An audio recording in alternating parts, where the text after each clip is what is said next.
di jalan Allah. Ini Masjid Enam Syuhada lagi dikunjungi sama Ketua Hilmi. Modal awalnya berapa Pak Yudi Pramuko? 750.000 rupiah aja. Jadi ini 500 jutaan nih barang. Sekarang udah habis 310. Masya Allah, tuh udah pakai keramik, laponnya tinggal. Granit tuh kayak marmer. Tuh, Masya Allah nih, sampai juga kita ke sini. Masjid Enam Syuhada, ngapa namanya Masjid Enam Syuhada, Ya, Pak Yudi? kita mau mendokumentasikan perjuangan dakwah nama anak muda pengawal Habib Rizik Syihab itu. Masya Allah. Yang dibunuh sama orang jahat di kilometer 50. Kilometer 50 ya. Itu kan simbol memperjuangkan dakwah itu kita harus memberikan segalanya untuk Islam kan ya. Untuk Masya dakwah Islam. Allah. Dan nama anak muda itulah yang sudah memberikan segalanya untuk Islam. Masya Allah. Apa nanti nama pemuda itu ada juga di sini mungkin diterapkan? Mungkin namanya 6 syuhada. 6 syuhada Iya, itu, 6 syuhada dipasang di sini, 6 syuhada.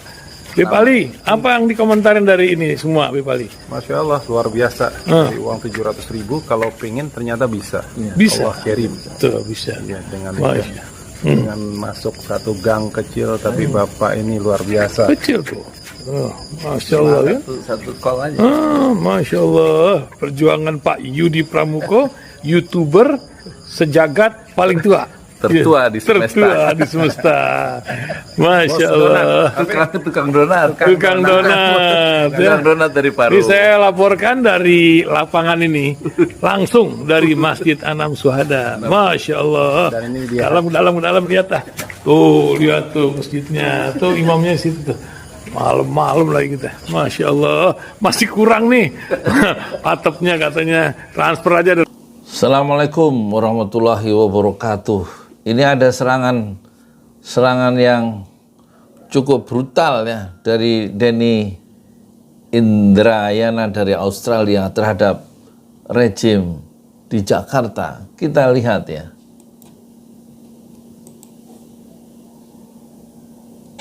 Assalamualaikum warahmatullahi wabarakatuh. Saya sedang di Queen's Cliff, Melbourne, Victoria. Victoria, sambil masih mancing. Meskipun ini 2 derajat Celcius, dingin sekali. Mari sama-sama kita melatih logika yang sehat. Oh, ini dia ada yang ngambil pakai kamera kawannya ya, nggak pakai tripod karena kameranya bergoyang, bergerak. Kenapa? Karena sekarang di negeri Konoha, atau nggak perlu takut lah ya, di Indonesia ada cara-cara berpikir yang aneh bin ajaib. Dikatakan tidak ada dinasti ketika Kaisang ingin maju sebagai calon kepala daerah. Ini ada suara angin keras ya, dalam 2 derajat Celcius angin pantai itu tampak membentur kamera dan pengeras suaranya, rekamannya. Kenapa? Katanya karena sudah beda kartu keluarga dengan Presiden Jokowi. Ada lagi yang mengatakan Presiden Jokowi tidak bisa diimpeach, tidak bisa dimakzulkan karena dipilih langsung oleh rakyat. 2, 1, nggak bisa diimpeach karena dipilih langsung oleh rakyat. Logika ini coba dipatahkan oleh Denny. Yang kedua, Kaisang atau Jokowi tidak membangun dinasti karena Kaisang itu beda kakak, kartu keluarga. Kita diajari berpikir yang ampun. Ya, beda keluarga. Beda kakak terus berarti enggak dinasti ya. Dinasti politik itu ada dan sudah lama, termasuk yang di Banten tuh Atut ya. Yang orang Golkar tuh kakak, adik itu semuanya di Partai Golkar menguasai posisi penting ya. Ini logika-logika yang salah secara mendasar dan karenanya harus diluruskan. Presiden Jokowi bukan hanya bisa dimaksudkan, bahkan seharusnya wajib dimaksudkan. Ada 3 pelanggaran yang secara kasat mata dilakukan dengan logika-logika sederhana. Simple logic. Ini Denny Indrayana ini kualitasnya memang agak di atas rata-rata karena dia diperbolehkan ya oleh pemerintah Australia membuka apa istilahnya kantor pengacara ya di Australia. Berarti dia kualitasnya sudah dunia, kira-kira begitu ya. Nggak seperti ahli hukum tata negara yang di dalam negeri, seperti misalnya nih ya, seperti Mahfud MD, seperti Yusril Iza Mahendra, seperti Refli Harun ya. Misalnya begitu, secara sederhana ya. Mungkin logika saya juga salah ya. Tapi ini sebagai seorang ahli layak diperhatikan daripada jutaan kebiasaan orang biasa. Jadi kita hari ini mencoba melihat, memperhatikan apa yang keluar dari celah-celah bibir Profesor Dr. Denny Indrayana tentang masalah bangsa kita. Simple logic. 1. Sebenarnya Presiden Jokowi patut diduga melakukan tindak pidana korupsi. Dari mana cara berpikirnya? Lihat laporan Ubedillah Badrun 10 Januari 2022. Lebih dari 1 tahun yang lalu. Dan belum ada perkembangan progresnya di KPK. Dalam laporan itu dijelaskan ada penyuntikan modal dari satu perusahaan Ventura di luar negeri ke perusahaan anak-anak presiden. Tidak boleh dikatakan ini adalah suntikan modal. Logika sederhananya, ini adalah upaya suap kepada presiden melalui anak-anak. Konsepnya adalah trading in influence. Trading in influence. Memperdagangkan pengaruh. Di dalam United Nations Convention Against Corruption, Konvensi PBB anti korupsi, perdagangan pengaruh ini sudah dinyatakan secara tegas dan jelas. Anak-anak Jokowi tidaklah mungkin mendapatkan suntikan modal hingga ratusan miliar jika mereka bukan anak presiden. Ini satu serangan yang brutal, terus terang, belak-belakan yang dilakukan oleh Indrayana dan tidak mungkin diucapkan oleh Yusril, tidak mungkin diucapkan oleh Refli Harun, dan tidak mungkin diucapkan oleh Mahfud MD, apalagi oleh Mahfud MD. Dan ini satu-satunya pionir ya, ahli hukum tata negara yang langsung bukan melakukan smash ya, kalau dalam dunia tinju bukan hanya melakukan swing uppercut, tapi juga satu serangan yang beruntun gaya dari seperti Mike Tyson ya, yang pukulan-pukulan yang bukan hanya liar, brutal dan bertenaga, tapi juga terarah dan bisa menjungkalkan lawan dalam beberapa detik ya. Karena itu, ini simple logiknya bukan suntikan modal, Suap. ini adalah suap, ini adalah korupsi. Dan karenanya KPK mestinya mengusut ini secara tuntas. Jika terbukti, menjadi pintu masuk pemakzulan presiden. Yang kedua, Presiden Jokowi melakukan pelanggaran pasal 21 Undang-Undang Tindak Pidana Korupsi. Apa itu? Obstruction of justice. Menghalang-halangi penegakan hukum pemberantasan korupsi. Obstruction of justice. Dalam kasus apa? Dalam kasus ada elit yang seharusnya diproses, tapi tidak, karena ada dalam barisan koalisi.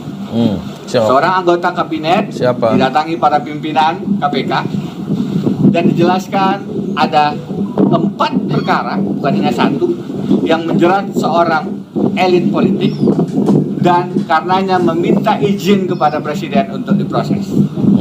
Sampai saat ini dugaan tindak pidana korupsi itu tidak berjalan di KPK karena yang bersangkutan nggak dapat izin, masih dalam barisan koalisi.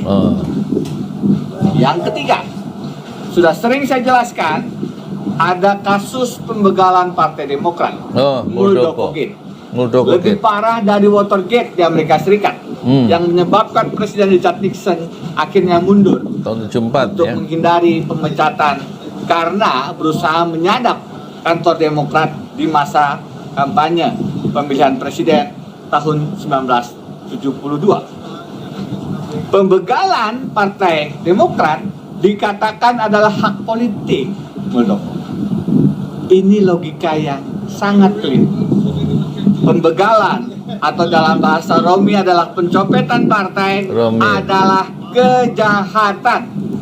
Pembegalan adalah kejahatan, itu ada Romi, maksudnya Romi Romahur-Muzi ya, yang dulu ketua Partai Persatuan Pembangunan, terus ditangkap KPK, dipenjara 2 tahun kalau gara-gara jual beli jabatan di lingkungan kantor Kementerian Agama di Jawa Timur. Dan sekarang mantan koruptor itu sudah kembali bebas dan aktif ya, di P3, aktif lagi dalam dunia politik ya. Itu yang disebut Romi Romahur Muzi kalau nggak salah namanya ya. Bukan hak politik. Dalam konteks hak asasi manusia, ini adalah pelanggaran atas hak berserikat, hak berorganisasi, hak berpartai politik. Dan karenanya Presiden Jokowi melakukan pembiaran atau by omission, membiarkan kejahatan, bukan memberikan hak untuk berpolitik kepada Muldoko. Jadi hari ini kita belajar logika sederhana. Satu, yang terjadi bukanlah penyertaan modal kepada anak-anak presiden, Tapi penyuapan. tapi adalah suap kepada presiden yang memperdagangkan pengaruh, trading in influence. Trading in influence. Dua, yang terjadi bukan pemberantasan korupsi, tetapi justru adalah menghalangi pemberantasan korupsi terhadap teman koalisi, dan itu melanggar pasal 21 obstruction of justice. Ini masuk korupsi. Sebagaimana yang ketiga, Muldoko Gate itu bukanlah hak berpolitik, tetapi adalah pelanggaran hak berserikat, hak berorganisasi, dan karenanya juga bisa menjadi pintu masuk pemakzulan. Jadi di negeri Konoha, ulangi, di Indonesia memang kita harus mulai lagi melatih logika-logika politik sederhana, simple logic, agar kita tetap menjadi orang yang berpikir sehat. Jokowi bukan hanya bisa dimakzulkan, tetapi sebenarnya wajib diberhentikan. Saya baru dengar ya, ini saya nggak tahu akhirnya, tapi poinnya saya kayaknya di sini. Dan kalau Anda mau meneruskan silahkan teruskan. Di Jokowi adalah masalah kita, .2, wajib diberhentikan. Channelnya Denny Indrayana, subscribernya 2004. Nah, baru 2004. Bandingkan dengan pesawat Jolali 382.000, tapi isinya melampaui ya, satu video ini melampaui ribuan video yang dibuat oleh pesantren Jolali channel ya, karena dia yang bicara memang ahli hukum tata negara. Denny Indrayana yang nonton 886 viewers 14 jam yang lalu. Kita lihat ya channelnya itu. Siapa sih? About. Dibikinnya kapan? 25 Oktober 2019. Yang nonton seluruhnya ada 184.148 viewers. Kalau pesan Jolali 50 juta 400.000 sekian. Jumlah videonya berapa? Jumlah videonya 220 video. Pesantren Jolali ada 8.300 video. Tapi secara kualitatif ya, Denny Indrayana video-videonya sangat bernas dan bermutu. Silakan masuklah ke Denny Indrayana. Saya Yudi Pramuko, tukang donat dari Parung, YouTuber tertua di Sempesta. Fasbir Sobron Jamilah, bersabarlah dengan kesabaran yang indah. Assalamualaikum warahmatullahi wabarakatuh.